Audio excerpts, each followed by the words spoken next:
Olá, pessoal! Está começando o podcast Mapoigan Digital, podcast que discute os temas e os dilemas da cultura digital e seus impactos na sociedade e no universo da cultura e da ciência. O Mapoigan Digital é o podcast do Laboratório de Inteligência de Redes da Universidade de Brasília. Olá, pessoal! Está começando mais um podcast Mapoigan Digital, nosso segundo episódio. Para você que está chegando, o Mapoigan Digital é dividido em 2 blocos. No primeiro, a gente sempre faz um debate e o tema hoje é cultura digital e pandemia.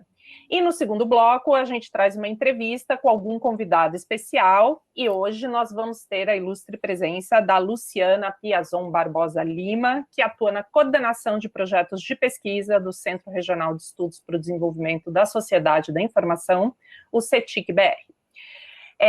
Então, assim, gente, nosso tema de hoje é debater sobre os impactos da Covid-19 no acesso e no uso das tecnologias digitais. Para debater aqui comigo estão a Maria Paula Correia. Fala oi, Maria Paula. Olá, pessoal. Prazer estar aqui no segundo episódio do Mapoigan Digital. E também o Dalton Martins. Salve, rapaziada! Beleza? Então, pessoal, o tema de hoje, como eu falei, é discutir sobre os impactos da Covid-19 no acesso e no uso das tecnologias digitais pelas pessoas.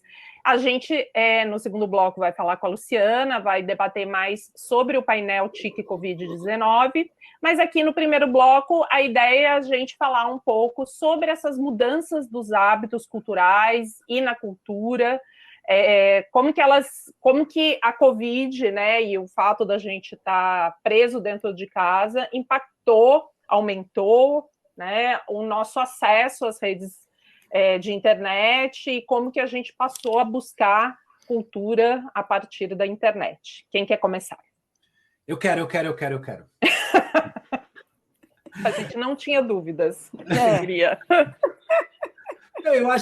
Eu queria só propor para a gente, assim, né, que de certa maneira a gente consegue perceber isso nas nossas vidas pessoais, né? A gente percebe essas mudanças de hábitos na maneira como a gente mesmo foi lidando e vem lidando, né, com a pandemia, com o isolamento social, mas também tem um outro aspecto que eu acho que é interessantíssimo da gente observar, que é o efeito disso no nosso trabalho, né? No fato da gente perceber que de março e, sobretudo, meados de abril de 2020 para cá, tem tido um aumento muito grande, né, de instituições culturais, e aí falando dos museus, das bibliotecas, né, em busca de apoio, em busca de suporte, em busca de soluções para projetos no universo digital, né?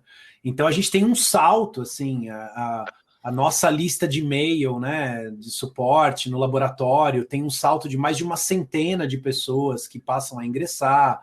A gente tem a entrada de mais de 500 pessoas, né, na fanpage do projeto no Facebook. A gente tem um aumento de downloads, né, do Tainacan, muito significativo nesses primeiros meses.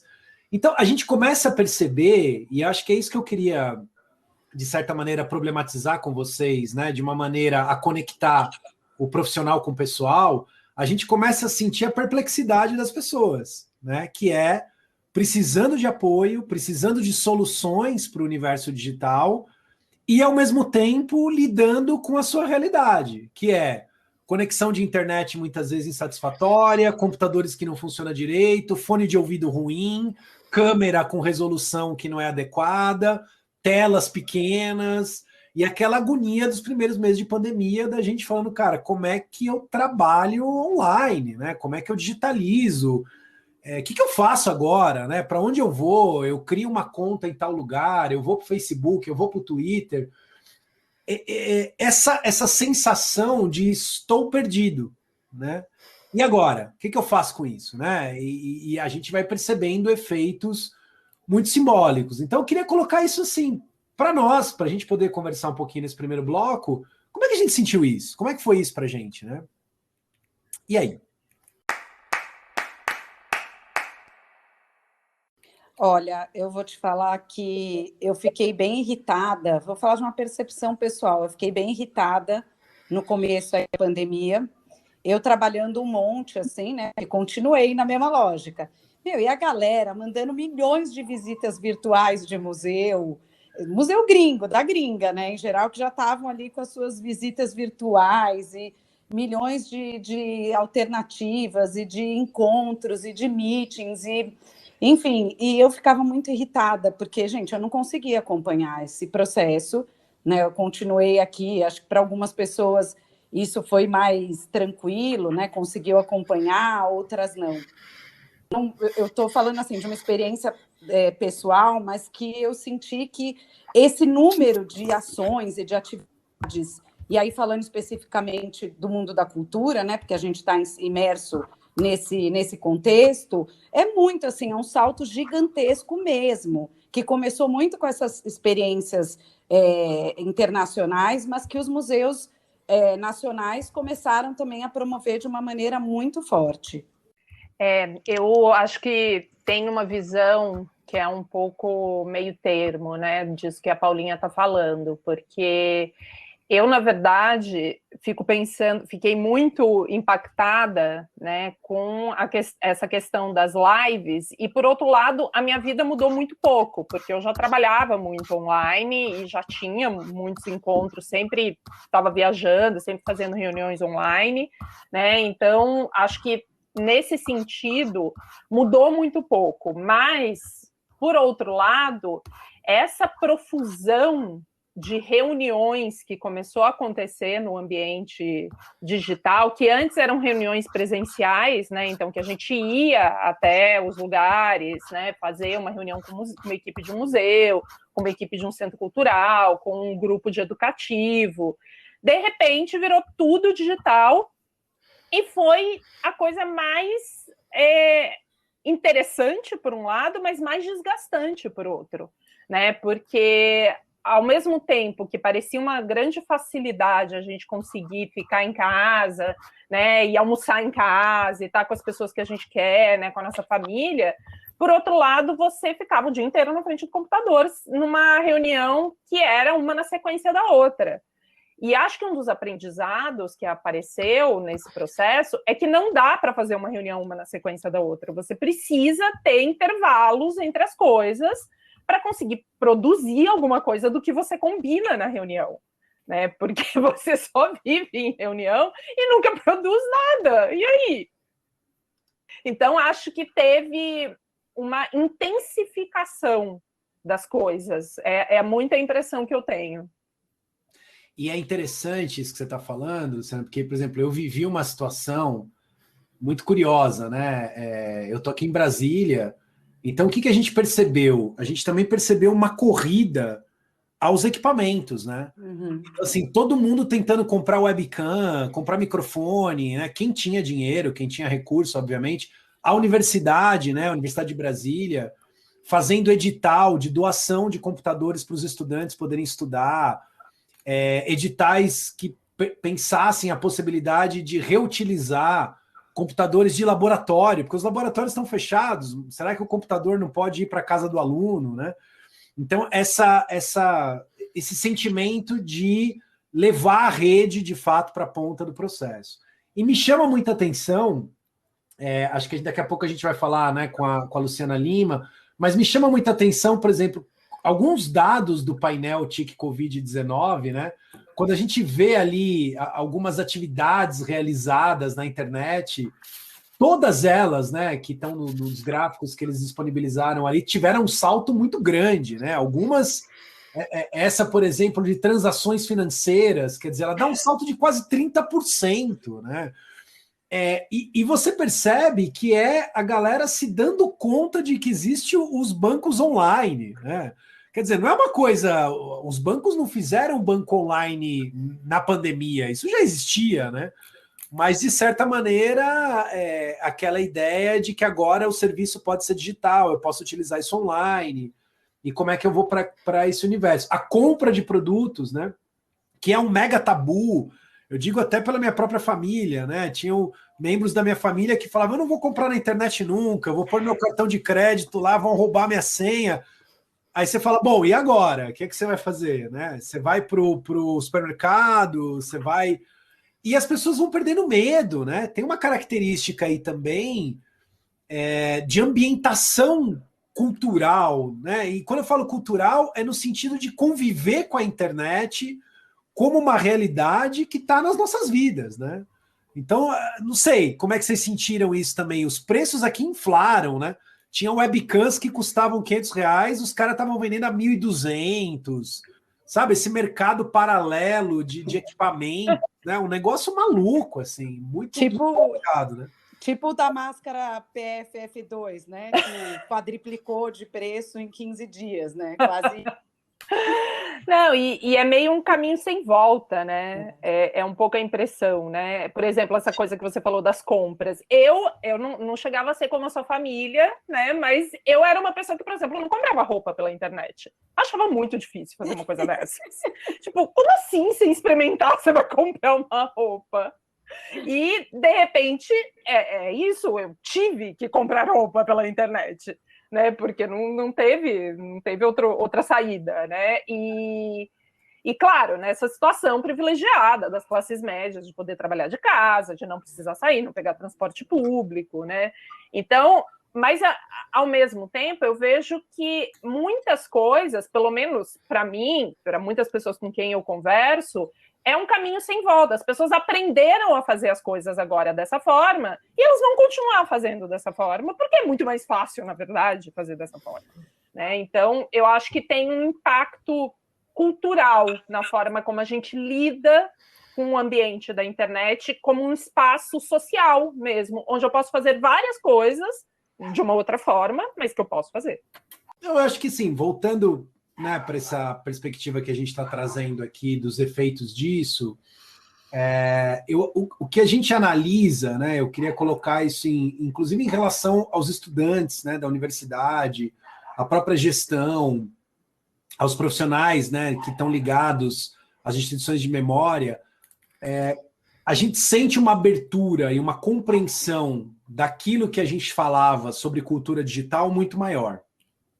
E acho que essa característica é muito interessante, porque ao perceber que a internet não é apenas o site, né, no caso dos museus, o site do museu, a internet são pessoas, e isso é uma coisa muito forte, né? Quer dizer, a gente tem esse bordão muito forte nos movimentos sociais ligados à cultura digital, de que internet não é tecnologia, internet são pessoas.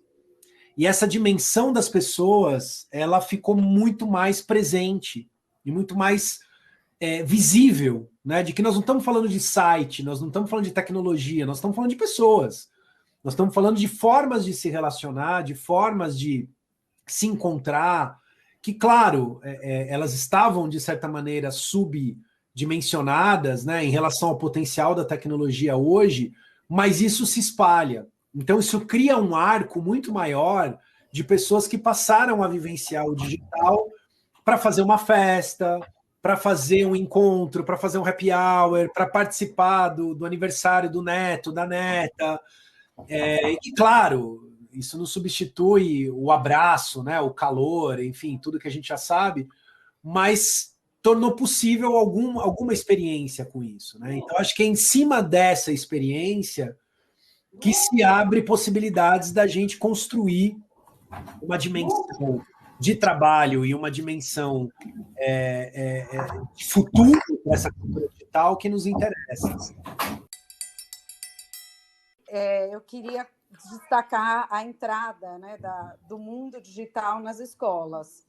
Eu acho que teve um impacto muito significativo na vida escolar, né? Porque era isso, os alunos em casa, né? Quem pôde acompanhar, né, via digital aí com todas as diferenças e as desigualdades que a gente viu até pela própria pesquisa, né, da TIC Covid.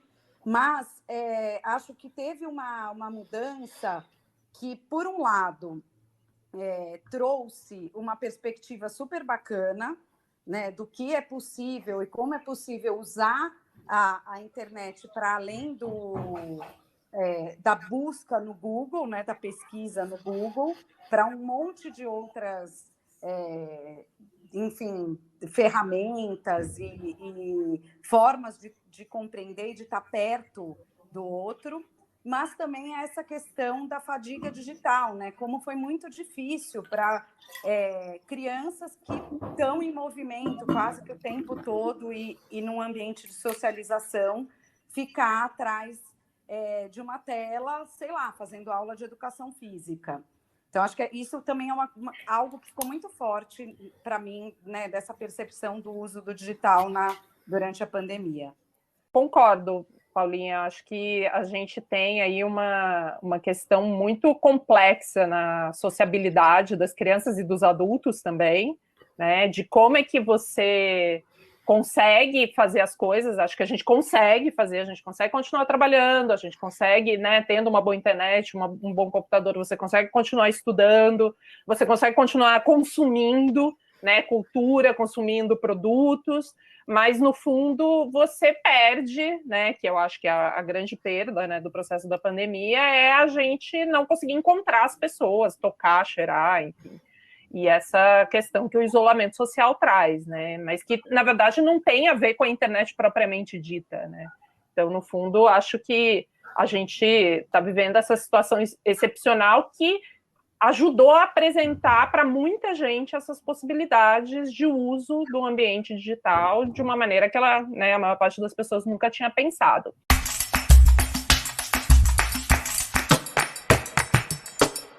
E daí, para a gente aprofundar mais sobre esse tema e falar mais sobre isso, a gente vai chamar a nossa convidada de hoje, Luciana Lima. Olá, Luciana, seja muito bem-vinda no nosso podcast. Obrigada, pessoal. Um prazer estar aqui com vocês, virtualmente. Né? Cada um na sua casa. Cada um na sua conversa, na sua casa para essa conversa. Mas vamos lá. É isso, né? Estamos aqui experienciando do que estamos falando. Mas muito feliz de você estar aqui com a gente. E, Lu, queria pedir para você começar um pouco se apresentando. Quem é você aí nesse ambiente da cultura digital? Começa pela pergunta mais difícil sempre, né? A gente se apresentar. Mas vamos lá. Bom, eu atuo, né? Comecei minha vida profissional atuando como pesquisadora e gestora, né? Na área de políticas culturais. E isso foi me levando, de alguma maneira, para o digital, né? A gente sabe que todo o debate de política cultural ainda tem muito, né, a avançar nesse sentido, mas eu comecei a trabalhar com algumas iniciativas lá atrás, né, com pontos de cultura, todo aquele debate, né, desde Gil, né, desde a época de Gil, ministro da Cultura, saudosa, e... Enfim, depois atuei em diversos projetos também na Prefeitura de São Paulo, que eu trabalhava na Secretaria Municipal de Cultura, e desde 2017... eu tenho atuado como pesquisadora, né, no cetic.br, mais especificamente tratando de pesquisas que fazem esse diálogo e essa ponte entre, né, o acesso e uso da tecnologia e a área cultural, né, aí tanto do ponto de vista da população, os hábitos dos indivíduos na internet, quanto das instituições culturais também, como é que se dá esse cenário, né, no nosso contexto brasileiro. Então, esse é um resumo rápido. Muito bom. E, Lu, vocês acabaram de lançar a pesquisa, né, TIC Covid-19, e a gente está muito interessado em saber mais sobre isso e esses resultados e os impactos na área cultural, principalmente. Então, vou abrir aqui para os colegas fazerem perguntas. Quem quer começar? O Dalton, claro. Acho que uma das coisas mais importantes assim, que eu queria saber de você, Luciana, primeiro te agradecer, né, por estar aqui no programa com a gente, sua participação, né, o seu trabalho, tudo que vocês têm feito aí no CETIC, muito importante para todos nós, a gente sempre usa muito o que vocês produzem, né? se você podia falar um pouco assim de como é que foi produzir essa pesquisa, né? Porque é uma pesquisa produzida na pandemia, né? Como é que foi isso, assim? De que maneira, como é que vocês lidaram, vocês, né, como pesquisadores, como instituição, com a própria questão da pandemia? Como é que foi isso?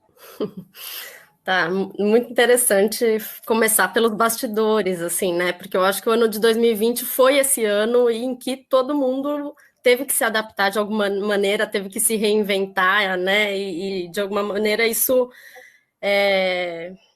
não teve como escapar disso, né? E a gente também, atuando com pesquisa, teve que fazer todo um processo, né, de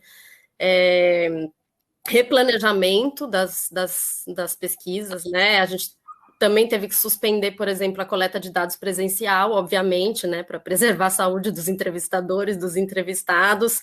Então, isso foi uma coisa que obrigou a gente a também explorar outras possibilidades, tanto que essa pesquisa, né, o painel TIC Covid-19, foi uma pesquisa feita pela internet, né, com usuários de internet e alguma complementação por telefone em segmentos que foi mais difícil alcançar, né, pelo uso da rede, mas, de qualquer forma, foi uma tentativa de continuar produzindo dados, né, nesse contexto, porque acho que se por um lado a gente tinha essa dificuldade de fazer as pesquisas, a gente também tinha uma necessidade muito grande de mapear o que estava acontecendo, né? De um dia para o outro a gente, né, se viu aí tendo que lidar com a situação da pandemia, todas as medidas, né, de distanciamento social e, enfim, as atividades migrando, né, de forma muito rápida para o ambiente digital, né, atividades profissionais, educacionais, culturais, de sociabilidade, enfim, um pouco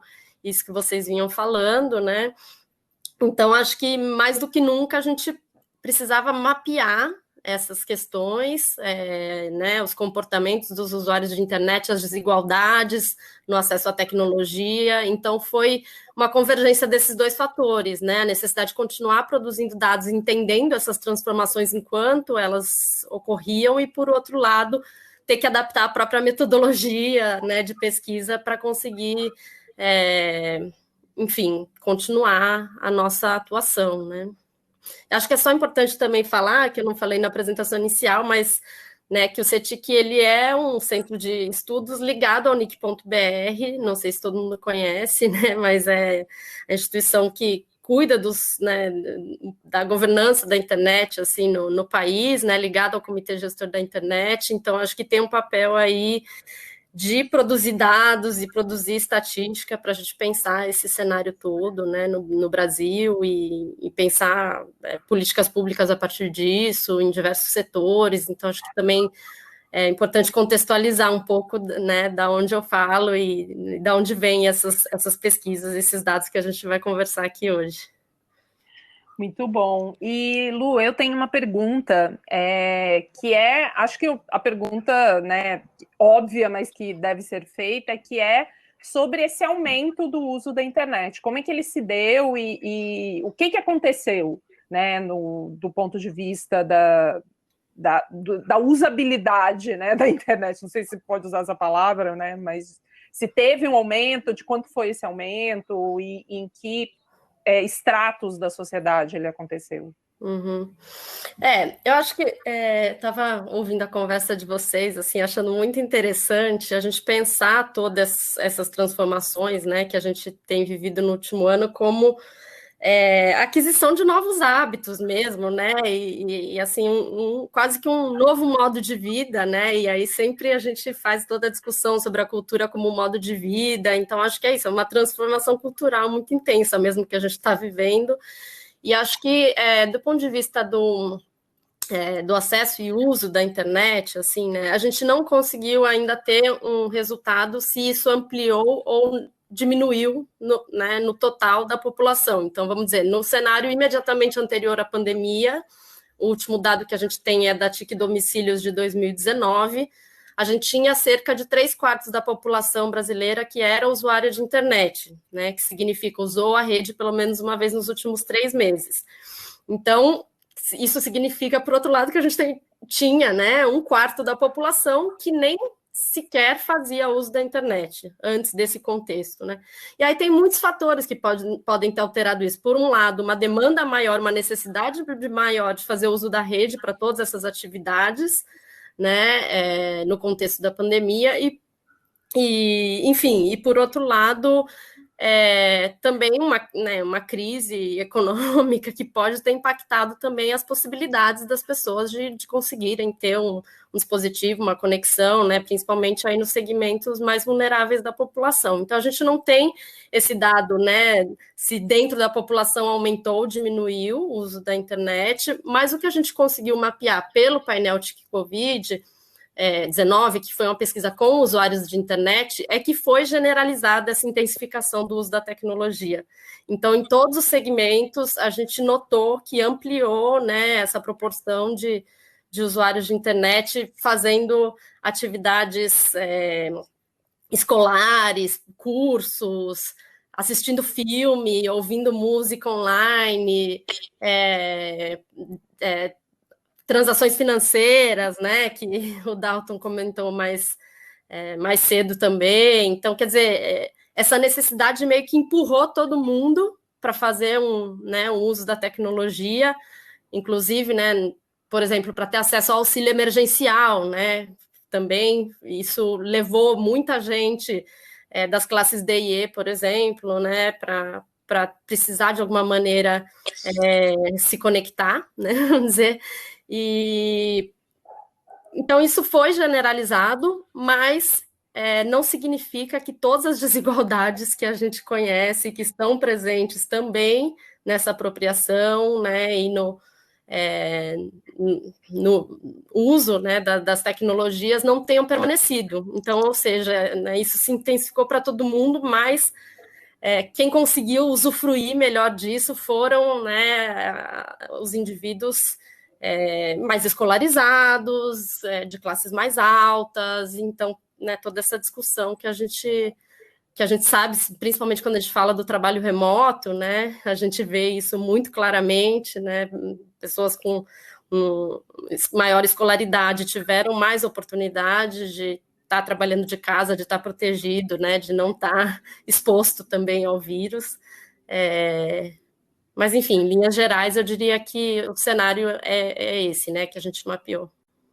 Luciana, em relação à questão de acesso à cultura, assim, né, pensando nessa perspectiva de uma sociedade que se vê, de repente, mesmo as pessoas, né, que têm, e que é uma grande maioria na nossa sociedade, mas que não podem ficar em casa, né, que não podem fazer trabalho remoto, e que são obrigadas por necessidades de sobrevivência a ir trabalhar todo dia, muitas delas tiveram o acesso a determinados equipamentos interrompido, como, por exemplo, os cinemas, né?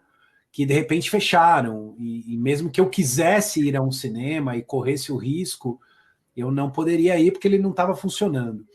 Como é que na pesquisa vocês perceberam esse recorte do acesso à cultura? Você chamaria atenção para algum aspecto? Tem alguma coisa que você olha e fala, olha, aqui tem um potencial interessante, inclusive para a gente poder, eventualmente, aprofundar o olhar sobre aquilo, né? Como é que você vê isso? Uhum. Eu acho que, assim, a primeira coisa a dizer atividades culturais online já eram algo muito comum entre usuários de internet brasileiros, né? Então, a gente já, né, em todos os levantamentos anteriores, já via que esse uso, né, o uso mais básico da rede, vamos dizer assim, era já para comunicação, redes sociais e música, filmes, etc., né? Já tinha um uso intenso para, né, o acesso à cultura, vamos chamar assim. Mas eu destacaria, assim, durante a pandemia, no levantamento que a gente fez pelo painel TIC Covid, a gente viu essa ampliação em todas as atividades, mais gente passou a fazer isso, né, na internet, assistir filmes, ouvir música, e, enfim, ler jornais, se informar, né, acho que isso também entra nessa discussão, mas eu destacaria principalmente a questão das transmissões ao vivo, né? Que eu acho que isso foi algo que, né, todo esse fenômeno das lives aí, a gente conseguiu mapear isso. O último dado que a gente tinha, né, sobre usuários de internet que acompanharam transmissões de áudio ou vídeo em tempo real era de 2016. Para 2020, essa proporção quase dobrou. Né? Então, a gente chegou aí a 2/3, mais ou menos, dos usuários de internet brasileiros dizendo que acompanharam alguma transmissão ao vivo nos 3 meses, né, anteriores à pesquisa, mas acho que foi algo que a gente conseguiu, né, visualizar ou ter evidências, né, em dados sobre esse fenômeno, e que é algo que seria interessante a gente aprofundar um pouco, entender melhor, né, que tipo de conteúdo está sendo veiculado, se há algum tipo de... com que frequência as pessoas estão fazendo isso, né? Elas estão fazendo isso para ver show, elas estão participando de seminários, elas estão, sei lá, enfim, assistindo algum espetáculo de dança ou de teatro. Tem muitas possibilidades, né? Porque transmissão ao vivo pode ser, né, pode ser tudo e qualquer coisa. Então, acho que é algo que valeria a pena a gente entender melhor, entender a frequência disso, entender questões, por exemplo, relacionadas a pagamento, né, toda a discussão aí sobre o quanto que esse acesso à cultura pela internet, existe uma expectativa de gratuidade e isso amplia e democratiza esse acesso, e por outro lado, como é que as pessoas que estão produzindo e estão vivendo uma crise, que não podem mais fazer os seus shows, as suas apresentações, sobrevivem também nesse contexto, né? Então, acho que tem uma série aí de discussões que estão colocadas nesse cenário e que a gente poderia, enfim, aprofundar, né? Eu tinha um comentário para fazer, acho que a gente falou aí dos dados que chamam a atenção, né, pensando numa perspectiva futura de investigação, né, mais ampla e aprofundada deles, mas eu queria saber, assim, da sua experiência pessoal, dentre todos os dados aí, não só dos da cultura, o que mais te chamou a atenção? O que ficou para você, assim, que é mais evidente, sei lá, das desigualdades ou das proximidades, das mudanças, enfim, algo que realmente foi muito significativo. Uhum. Eu acho que tem uma questão que a gente sempre aborda nas pesquisas, né, mas de entender um pouco como é que as dificuldades, né, e as barreiras de acesso se relacionam às possibilidades de desenvolver atividades, né, e no fundo a gente está falando de acesso a direitos, né, porque acesso à educação, acesso à cultura, enfim, acesso ao auxílio emergencial, serviços públicos, acesso à informação, no fundo a gente está falando, né, do uso da rede para acessar direitos, e como é que algumas características nesse acesso, né, por exemplo, o tipo de dispositivo a qual a pessoa tem a possibilidade, né, de usar a internet, se a pessoa tem um celular à disposição, um computador, usa, né, diversos dispositivos ou tem um acesso exclusivo pelo telefone celular, ou o tipo de conexão que ela tem acesso, se é uma conexão de qualidade, se é uma conexão móvel, qual que é a velocidade dessa conexão. Então, é sempre um debate que a gente faz, né, entre as questões mais de acesso à infraestrutura e como é que isso traz impacto sobre as possibilidades e de uso da rede, né? E eu acho que no painel de Covid-19 isso ficou muito claro quando a gente falou das atividades educacionais e profissionais, porque a gente vê essa distinção muito grande, por exemplo, pelo tipo de dispositivo que é utilizado, né? Então, no caso das atividades de trabalho remoto, por exemplo, né? A gente teve um uso do notebook predominante entre os segmentos de maior escolaridade, das classes mais altas e mais velhos, enquanto o uso do celular foi maior entre os indivíduos menos escolarizados, das classes mais baixas e mais jovens, né? Então, acho que isso já é uma característica que dá um pouco esse olhar. E quando a gente falou também da questão do acompanhamento de aulas ou atividades escolares, né, de forma remota, do ensino remoto, a gente viu essa mesma realidade, né? Assim, o celular é o dispositivo usado com maior frequência pelas classes mais baixas, por exemplo, enquanto estudantes, né, de camadas mais altas aí tiveram acesso ao computador e puderam acompanhar, né, talvez com um outro grau de qualidade e possibilidade de usufruir aí, né, da rede para fazer pesquisa, para acompanhar a aula, para tirar dúvida com o professor, enfim, uma série de questões. Então, acho que isso ficou bastante claro, assim. Acho que me chamou bastante atenção também. Acho que foram os dados que mais me impactaram, foram esses. Pelo menos do que eu li, né? Claro que eu não estou por dentro da pesquisa como você, mas fiquei bem impactada. E aí, Dalton? Não vou perguntar mais, não. Pode fechar. Você está se sentindo reprimido?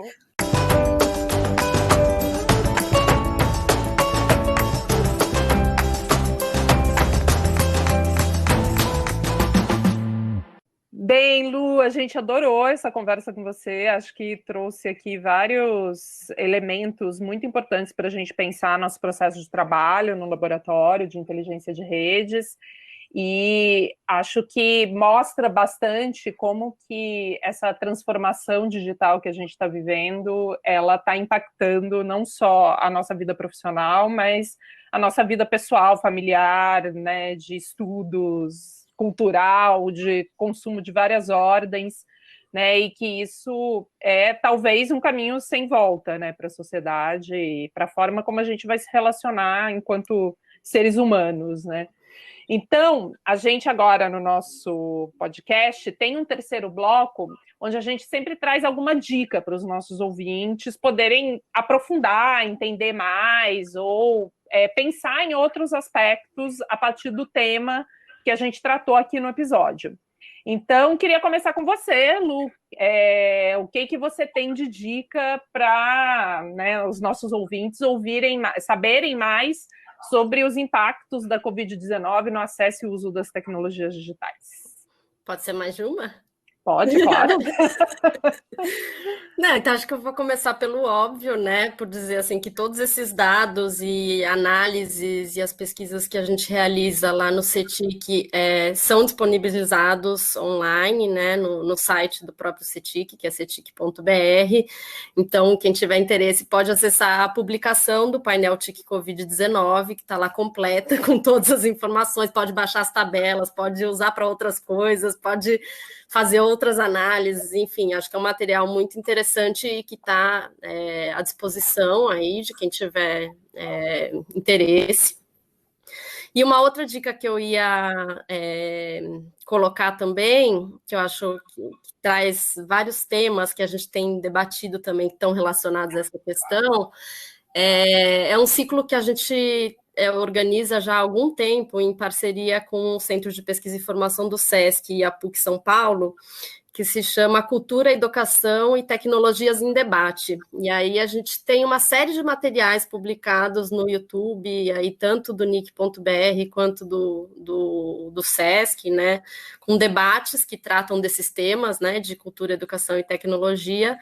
E a gente está na quarta edição desse ciclo, agora em 2021, com encontros mensais, sempre na última terça-feira de cada mês, a partir das 15 horas, cada vez com um convidado diferente. Então, a gente teve recente com o Preto Zezé, da CUFA, falando um pouco sobre as condições de acesso na favela. Vamos ter Silvana Bahia em breve, falando sobre segregação racial, de gênero e social no acesso às tecnologias. Enfim, então, são uma série de temas que dialogam também com o contexto da pandemia e que, os encontros vão acontecer aí, né? A gente tem a memória dos que já foram e já aproveito para convidar aí também os que ainda vão acontecer, né?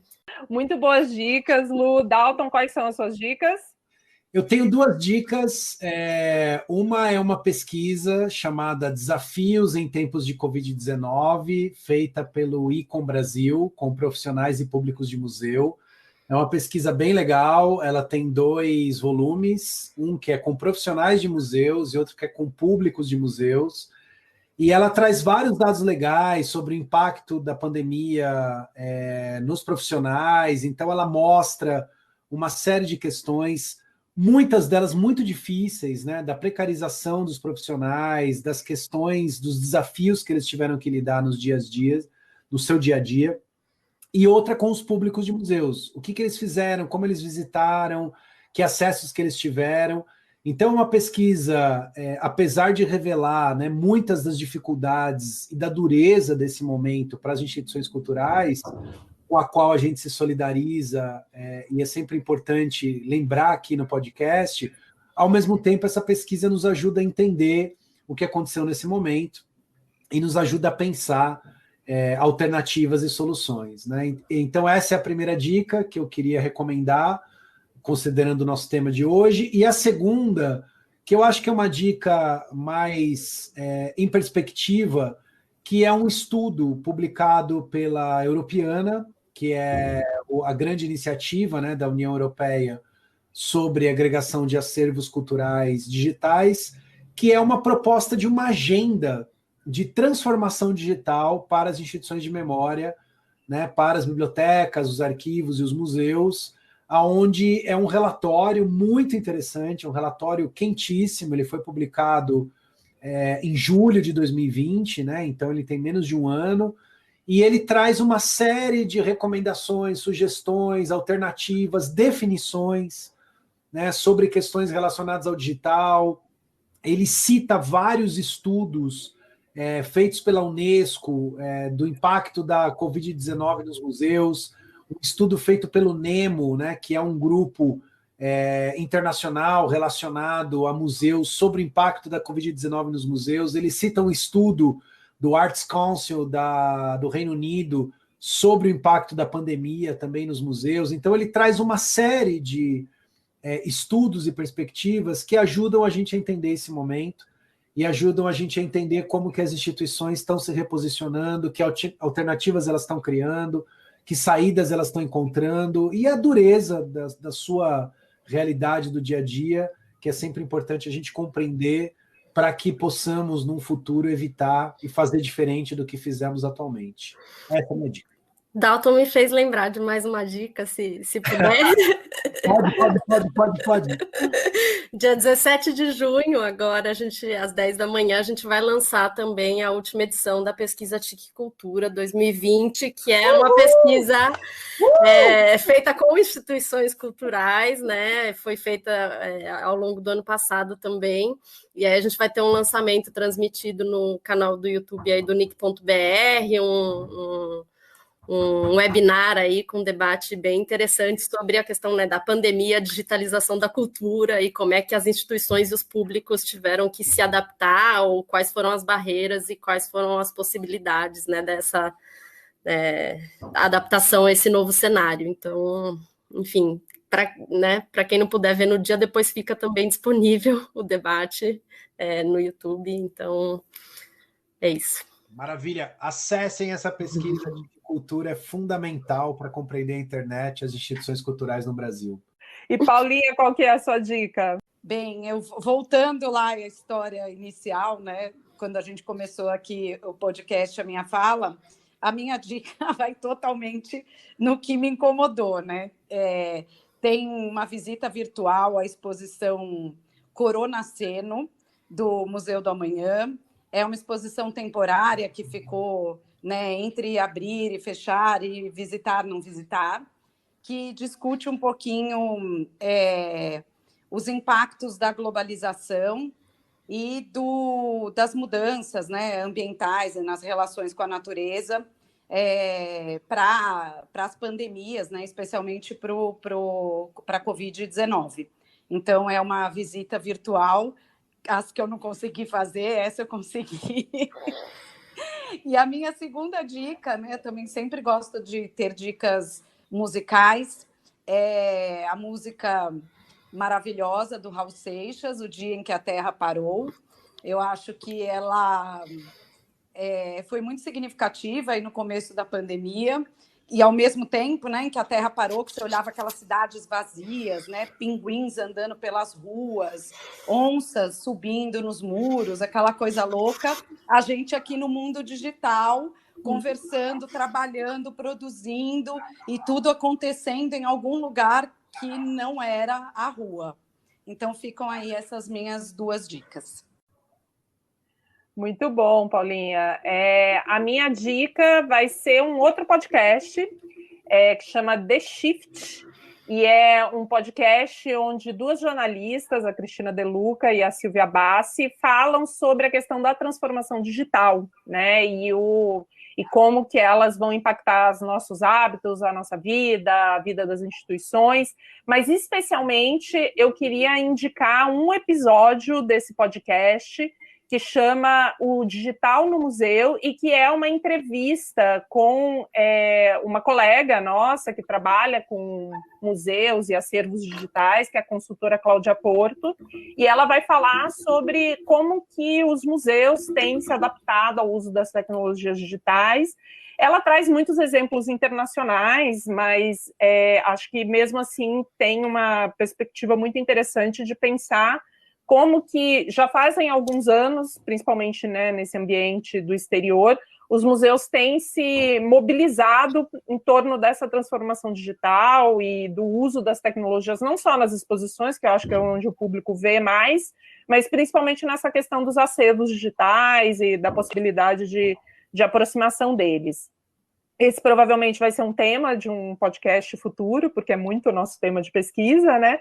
Mas a gente está aí tentando fazer uma coisa mais geral aqui no Apoiegando Digital. E eu queria, então, terminar me despedindo da nossa convidada, agradecendo muito a sua presença aqui, Lu. Foi muito legal te ter e falar um pouquinho sobre a pesquisa. Obrigada a vocês pelo convite, e foi uma conversa muito agradável. Que bom que você gostou, e já sabe que está escalada para um próximo aí em breve sobre a digicultura, que, né, veja bem. Contem comigo. Gente, então é isso, vamos encerrar aqui o 2º episódio do Apoiegando Digital e aguardamos vocês para o próximo.